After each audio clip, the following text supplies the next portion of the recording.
Hello, our dear viewers, and welcome to this very special edition of the Daily Debate, where we are going to tackle the recent developments concerning the Gaza Strip and the attack by the Israelis on Qatar and the buildings that hosted Palestinian representatives from Hamas movement. That would be the topic for our discussion tonight with our dear guest, engineer Hassan, Shaban, our political analyst.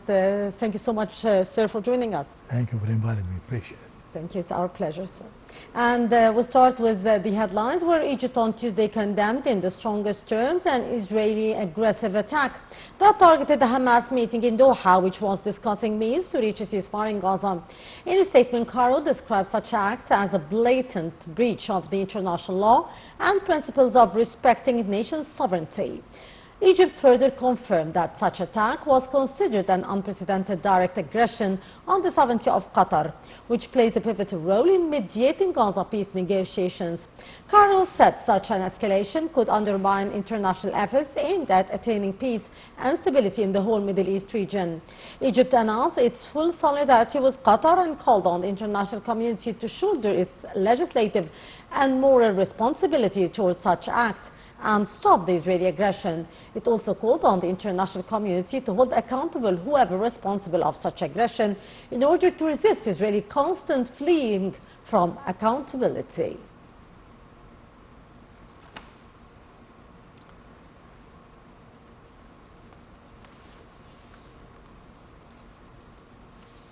Qatar announced that Israeli strike had targeted residential buildings housing members of the Palestinian group in capital Doha, condemned the action as cowardly and called it a flagrant violation of international law. Qatar Interior Ministry announced that a member of its internal security forces was killed in the Israeli strike. A Hamas official said its top negotiator's son was among several people killed in the Israeli attack, but added that senior leaders survived. In reaction, Arab League Secretary General Ahmad Abul-Ghait condemned in the strongest term the Israeli attack on Qatar, and Saudi Crown Prince affirmed the kingdom's support to deploy all capabilities to support Qatar after Israeli attack on Doha. For his part, UK Prime Minister Keir Starmer condemned the Israeli airstrikes on Doha targeting Hamas political leaders, saying the attack violated Qatar's sovereignty and risked further escalation in the volatile region. For his part, French President Emmanuel Macron said Israel's airstrikes were actually unacceptable, whatever the reasoning behind them might be, adding that the war must not be allowed to spread to the region. This came as the White House announced that Israel had notified the United States before it carried out airstrikes on senior Hamas leaders in the Qatari capital, Doha. Meanwhile, Minister of Foreign Affairs, Immigration and Egyptian expatriates Badr Abdelati also sent a letter on Tuesday to the head of the United Nations Security Council in the aftermath of recent developments in the Blue Nile and Ethiopia's announcement of the finalizing and operating of the dam in violation of international law.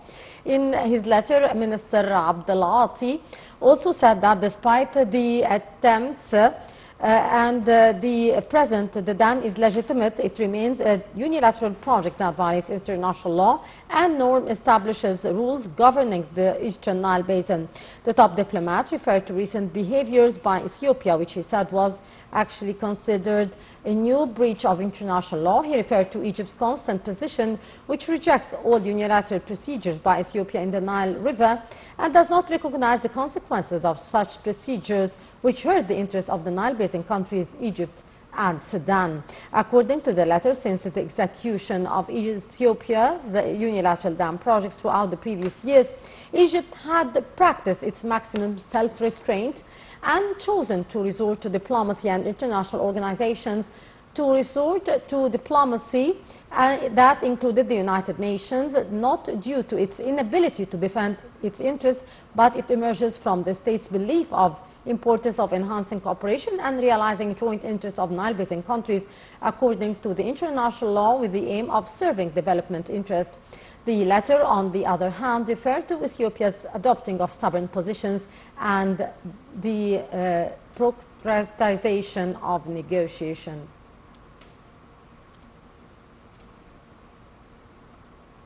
And back to our main topic for our debate tonight, which is the situation in the Gaza Strip in light of the recent development and the Israeli strikes on many residential buildings in the Qatari capital Doha, which were housing many leaders and the delegation from the Palestinian resistance group Hamas. Engineer Shaban, indeed very alarming situation concerning the situation in the Gaza Strip, and we have seen such escalations from the Israeli side, especially today with their attack against the buildings housing the Palestinian members of Hamas. The leaders of Hamas. Yeah. Well, actually, Israel is exceeding the red lines, actually. Yeah. I mean, it's actually violating all international laws. Sovereignty of a country like Qatar, and the Israeli government is doing its best to normalize the relationship between Israel and the Gulf countries, Qatar, the United Arab Emirates, whatever. All of these countries are working hard to normalize the relationship with Israel. But again, what happened today is against all international laws. Indeed. And, we've never seen anything like this happen, actually. The situation between, or the relationship between Qatar and Israel is very unique because Qatar and Egypt and the United States are trying and are working very hard to actually diffuse the situation in Gaza. Yep. And Israel attacks one of the countries that are trying to mediate between Hamas and Israel. And this is astonishing, actually. Unfortunately, yes. I could have. Israel is exceeding all the red lines, actually. Unfortunately, yes. And killing children and women and so forth. Actually, from what I can see, actually Israel is assassinating the future. I mean, when you kill children, actually, and you mean... I do believe, and sorry for interruption here, sir, I do believe that the Israelis are intentionally doing that in order to kill the future of the Palestinians and the Gazans in particular. This is what I meant, actually. When you kill the future, you think you will be able to clean Gaza from all the Palestinians, and you're going to have a piece of land that you can, whatever you have, you can put the new Riviera on it, or you can actually add it to the rest of the occupied land in Israel. This means actually that Israel is doesn't have the intention to even recognize the establishment of a Palestinian state. This is against all the efforts are being exerted by Egypt and by all the countries that tried actually to cool off the situation and work on releasing the hostages that Hamas is holding. Actually, Israel is not taking any steps to reach a settlement with Hamas or the Palestinians in Gaza.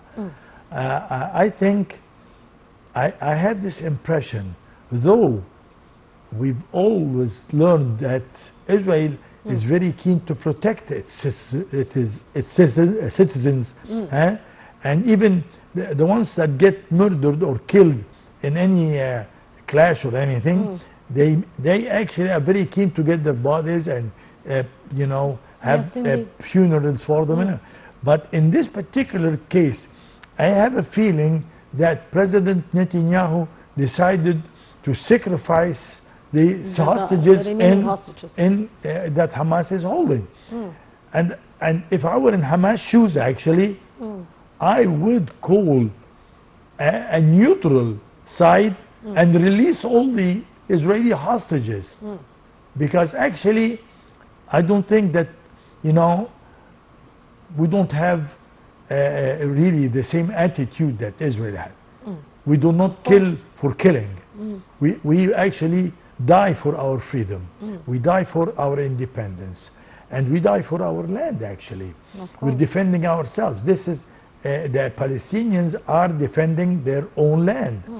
And if Israel thinks that by doing this, by wiping out the Palestinians and killing children and women and so forth, they're going to kill the future, I doubt, because you cannot kill a nation.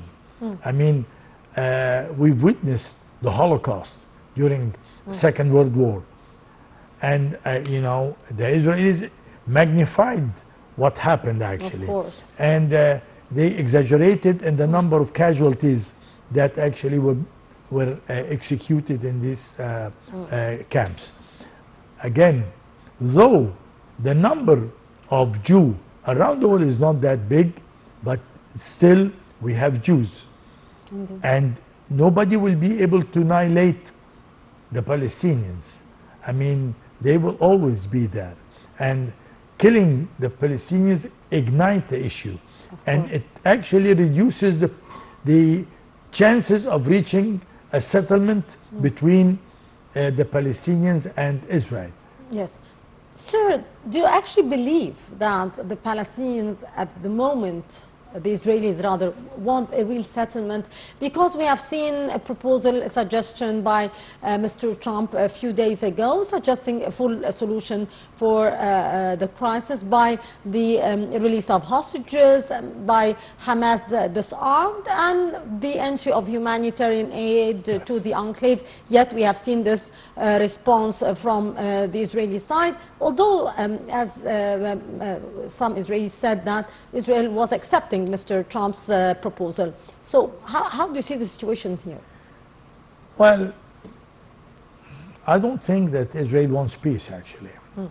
They have, I think from what we've seen, they actually believe that they need to negotiate with the dead Palestinians. This is the only safe way to achieve peace. A dead Palestinian is a very peaceful Palestinian. So actually they will not stop. I don't think they will stop. They are, you know, they feel strong, they feel victorious actually, and they actually will not stop murdering and killing Palestinians in Gaza till they actually feel that they achieved what they want. They want Gaza to be clean of Palestinians, and I'm sure that what I'm saying is what the Israelis are aiming for. But unfortunately, this will not happen. You cannot really annihilate the Palestinians, because this will be the biggest murder in the human history. Yes. Sir, before wrapping up, how do you see the way out? How do you see the solution for this crisis, which is getting much more complicated every day? And we have seen yesterday President Abdel Fattah al-Sisi also in his speech to the BRICS saying that Egypt is always supporting the Palestinians. We are having this target, and this is very important for Egypt, yet we are not accepting any relocation for the Palestinians from their homeland.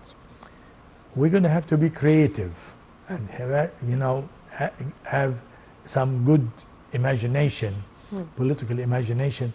I think a typical political solution will not be applicable in this case. I think the two-nation solution is definitely being a must. Indeed. And I think the Palestinian government and the West Bank must play a role in this problem. I think the zone between Jordan and Gaza and Israel, which is the desert of Nakab, should be the population in this area is not very big. I mean, they might have about 4 Israeli settlement in this desert. I think this area should be, you know, an area to connect Gaza with Jordan, with Israel, and with Saudi Arabia, with the new city of Neom.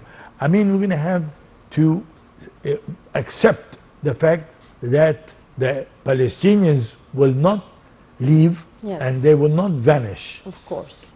Okay, yes, the Israelis will have to play a different role to be accepted by the people in the area. Yes. Government might recognize or try to normalize the relationship with Israel, but the real issue yes, is to convince the people in the Middle East that yes, Israel is a peace-loving country. Indeed, Engineer Hassan Shaban, our political analyst, thank you so much, sir, for being our guest for tonight. Thank you, It was a real appreciate pleasure. it. Our dear viewers, with that we come to the end of this special edition from the Daily Debate. Many thanks for watching.